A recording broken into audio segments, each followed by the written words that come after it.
road opportunities, some non-conference opportunities, neutral floor opportunities? Yeah, it's better this year. The road and neutral games is where most of it is at this year. We've got a couple very good home games, Grand Canyon being one of them. They've got what should be a tremendous team coming in here. The University of North Dakota a couple days after that. So we've got a couple of the non-conference games at home. Last year we had a great home schedule. This year that part of it isn't as good.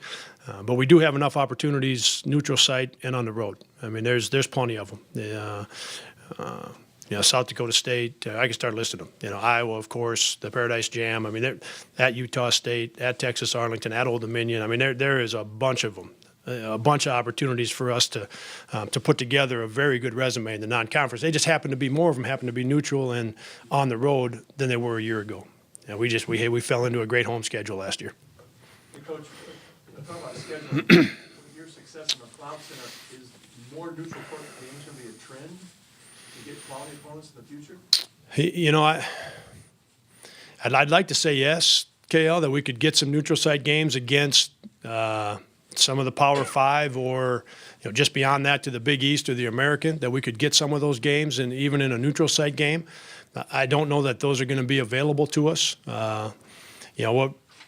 We've always looked for some of these, but I think our discussions have centered more around home and homes with Grand Canyon, teams in the Atlantic 10, teams in the Conference USA, some of those types of home and homes. We've done with VCU, we've done with Richmond, Grand Canyon that I mentioned this year. Trying to put together some more of those, either home and homes or even as 4-year deals, and get some of them locked in. Go back far enough, and you've got a game with Iowa, you've got a game with Iowa State, you've got a bracket buster game, you've got 3 games of your 9 already done for you.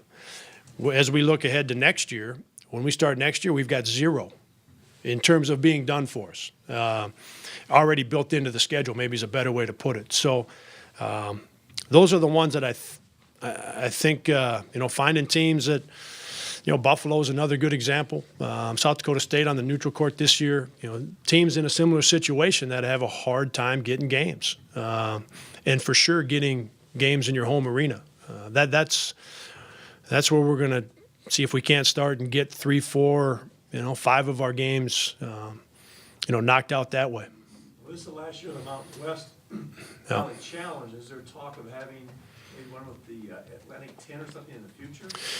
Yeah, Doug Elgin, our league commissioner, and his staff, and the athletic directors, of course, have been in discussions with both, with the Mountain West about continuing that with the Atlantic 10 and potentially Conference USA and maybe another league, trying to figure out a way to get